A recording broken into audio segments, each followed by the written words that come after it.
नमस्कार दोस्तों, स्वागत है आपका एक बार फिर से हमारे यूट्यूब चैनल पर। और आज फिर हम शुरू कर रहे हैं अपना भारतीय राज्य व्यवस्था के खंड में एक कदम और आगे बढ़ते हैं। आज क्लास संख्या 25 है और इसमें हम लोग महत्वपूर्ण आर्टिकल के अंतर्गत पार्ट 10 कर रहे हैं। तो दोस्तों, जैसे कि अभी तक का क्या है, अभी तक का हम लोगों ने ग्राम पंचायत और नगर पंचायत तक का पूरा कंप्लीट कर लिया है। आज जो हमारा खंड है, आज हम अपने खंड में वित्त संपत्ति संविदाएं के बारे में जानने वाले हैं। तो दोस्तों, बिना देर के हम लोग आगे बढ़ते हैं। तो आज का हमारा जो पहला महत्वपूर्ण अनुच्छेद है, ये 266 है। ये भाग जो है 12 के अंतर्गत है, जिसमें फाइनेंस प्रॉपर्टी के बारे में चीजें दी गई हैं। इसमें 266 आर्टिकल कहता है भारत और राज्यों की संचित निधियां तथा लोक लेखे। इससे संबंध में है, जो भी भारत की संचित निधियां उनको भी यहाँ पे बताया गया है और लोक लेखे के बारे में भी बताया गया है। जैसे संचित निधियां क्या होती हैं, तो इसमें संचित निधियों में ही जितना भी जो प्राप्त धनराशियां होती हैं वो जमा होती हैं।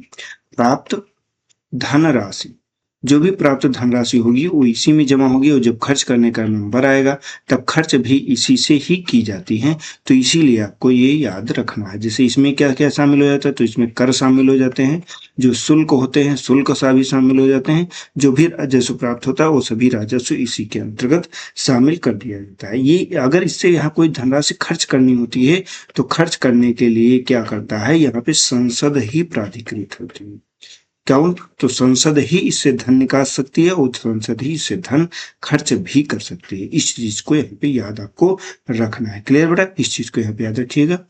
ठीक, चलते हैं हम लोग अपने अगले अनुच्छेद पे। अगला हमारा अनुच्छेद है 267। ये किस बारे में है, तो ये आकस्मिकता निधि के बारे में है। ये आकस्मिकता निधि क्या है, ये इमरजेंसी फंड है।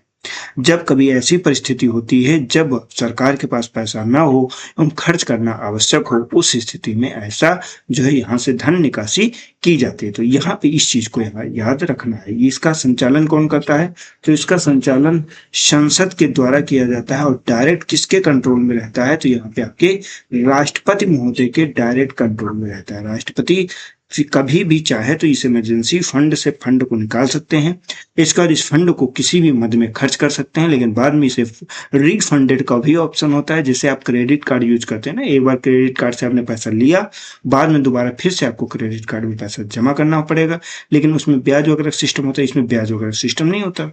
ये आकस्मिकताएं जो होती है कि इमरजेंसी की स्थितियों में ऐसा जो है अग्रिम धन की निकासी की जा सकती है, लेकिन बाद में सामान्य स्थिति में संसद इसमें जमा भी करती है। इस चीज को यहाँ पे याद रखना है। क्लियर बेटा?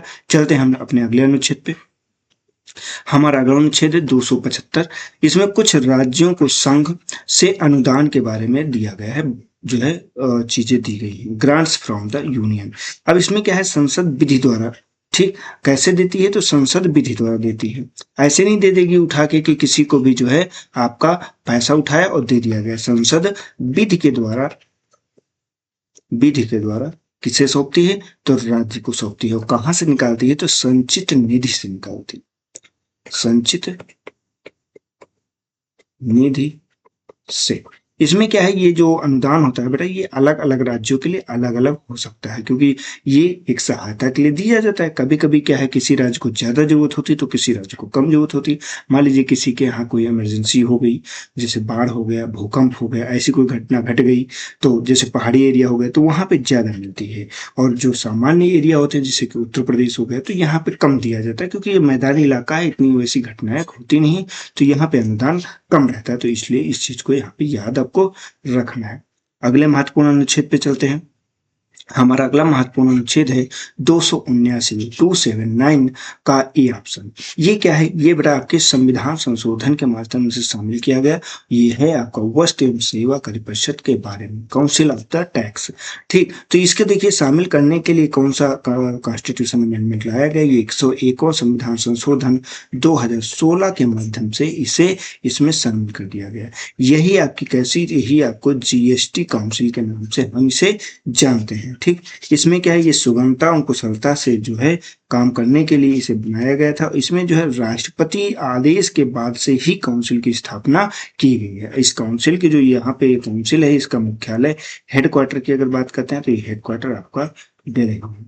इस चीज को यहाँ पे याद रखना है। इसका अध्यक्ष की अगर बात करते हैं, इस काउंसिल ऑफ मिनिस्टर का जो है अध्यक्ष कौन होता है, अध्यक्ष तो अध्यक्ष हमेशा वित्त मंत्री ही होता है।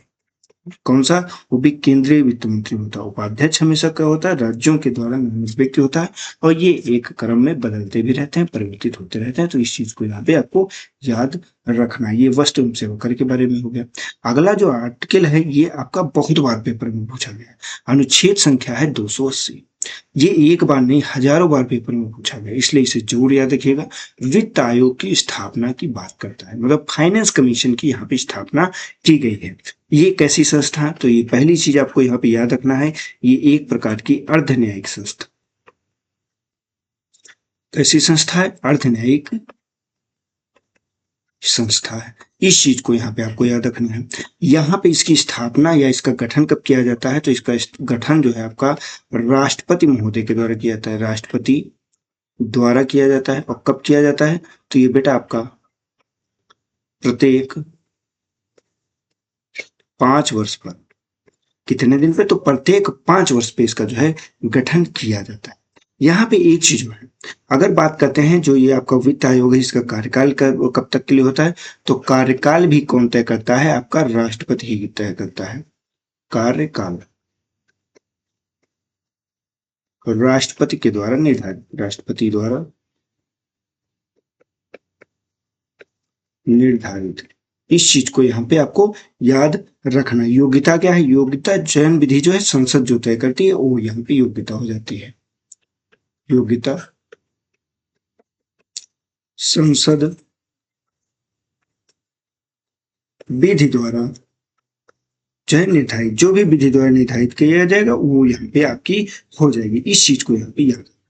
वित्त आयोग के बारे में एक प्रश्न जो आपसे सबसे ज्यादा पूछा जाता है वो ये पूछा जाता है कि इसका जो है फर्स्ट वित्त आयोग, फर्स्ट फाइनेंस कमीशन किसकी अध्यक्षता में गठित किया गया था? कौन था? क्या? तो यहाँ पे आपको याद रखना है कौन था? केसी न्योगी साहब थे। कौन था बेटा? तो केसी न्योगी जी थे। इनका गठन कब होता है? ये 1951 में गठित होते हैं, और ये कब तक के रहते हैं? 1952। 1951-52 में रिपोर्ट्स होते हैं। मतलब गठन कहाँ पे है? ये आपका गठन है, ये आपकी रिपोर्ट्स होते हैं, रिपोर्ट। और इसकी जो संस्तुति है लागू कब तक होती है? संस्तुति जो ये देते हैं ये लागू कब तक के लिए रहते हैं? तो ये आपका 1900 जो है कब से? 1955 से शुरू होती है, और ये 57 तक के लिए पूरी तरह से लागू रहती है। यहाँ पे इस चीज को याद रखिएगा। 1952 में रिपोर्ट आती है, सॉरी 1952 से ये लागू होती है, और 57 तक का ये लागू रहती है। इस चीज को यहाँ पे आपको याद रखना है। ठीक बेटा, क्लियर? इसी तरह से अगर यहाँ पे एक को और याद रखना है, वो कौन सा है? ये 15 नंबर है। ये एनके सिंह है। एनके सिंह, मैं पेन का कलर चेंज कर लूं ताकि आपको स्पष्ट तौर पे दिखे। एनके सिंह हो गए। ये कब गठित किए गए? 2017 में गठित किए जाते हैं। रिपोर्ट कब आती है? 2019 में आती है। और इनकी संस्तुति कब तक के लिए रहती है? तो आपको 2020 से लेकर 2025 तक के लिए रहती है। एक बार पेन और चेंज करते हैं। ये अब हम वर्तमान की बात कर ले रहे हैं।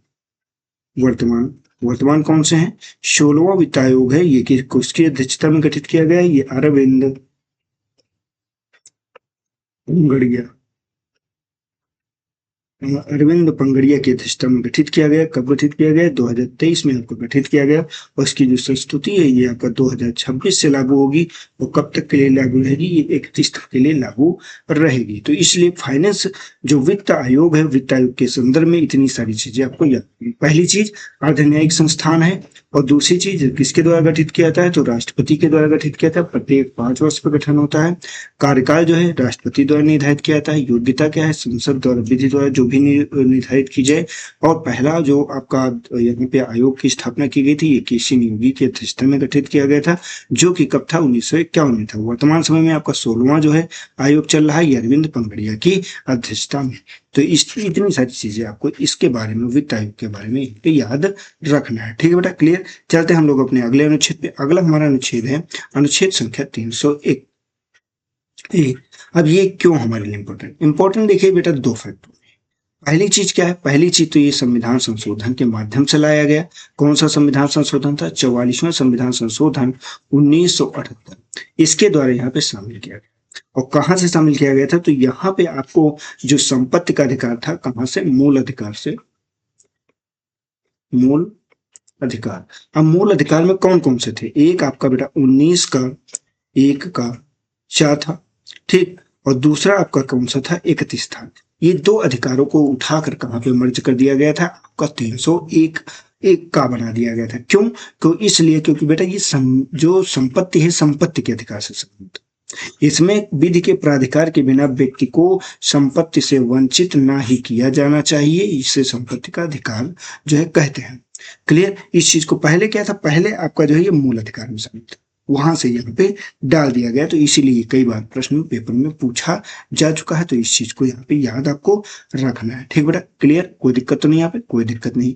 तो बढ़ते हैं आगे। अगला जो हमारा पार्ट है, पार्ट ये हमारा जो है आपका 13 हो जाता है। ये किससे संबंधित है? ये आपके राज्य के भीतर और राज्य के बाहर जो व्यापार के बारे में है उसके बारे में है। इसमें पहला अनुच्छेद है अनुच्छेद संख्या 301 ए। तो इसमें देखिए 301 में जब बात करते हैं तो इसमें व्यापार, वाणिज्य एवं समागम की स्वतंत्रता के बारे में चीजें बताई गई हैं। इसमें एक ही चीज है कि पूरे भारत में कहीं पर भी व्यापार, पूरे भारत में कहीं भी पूर्ण स्वतंत्रता के साथ, ठीक, पूर्ण स्वतंत्रता के साथ में अबाध तरीके से व्यापार कर सकता है। कैसे व्यापार कर सकता है? तो अबाध तरीके से, अबाध रूप से, अबाध रूप से यहाँ पे व्यापार किया जा सकता है। ये चीज यहाँ पे याद रखिएगा। चलते हैं हम अपने अगले अनुच्छेद पे। अगला हमारा महत्वपूर्ण अनुच्छेद है अनुच्छेद संख्या 302। इसमें व्यापार, वाणिज्य एवं समागम पर निर्बंधन की बात कर रहा है। निर्बंधन अधिरोपित करने की संसद की शक्ति।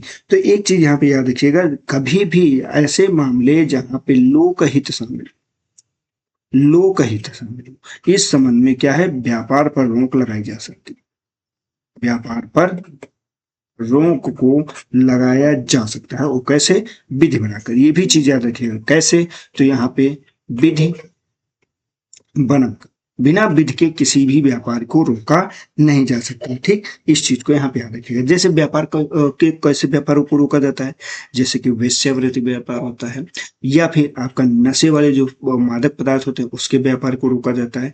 इलीगल इसीलिए तो होने लगता है क्योंकि जो नियम है, जो कानून है, उसके हिसाब से वो वैलिड नहीं है, तभी वो इलीगल तरह से उसकी ट्रैफिकिंग शुरू हो जाती है।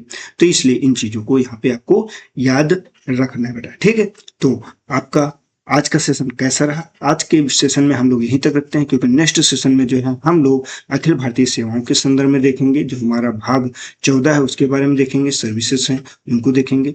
इसके बाद हम लोग भारत का निर्वाचन आयोग देखेंगे। दोनों चीजें आपके लिए खास हैं, तो इसीलिए हम लोग इसे अपने नेक्स्ट सेशन में रखेंगे। इस सेशन में इतना ही, मिलते हैं नेक्स्ट वीडियो में। तब तक के लिए जय हिंद, जय भारत। हमारे चैनल को सब्सक्राइब करना मत भूलिए, वीडियो को लाइक करना मत भूलिए और अधिक से अधिक अपने दोस्तों को शेयर भी कीजिए। तब तक के लिए नमस्कार।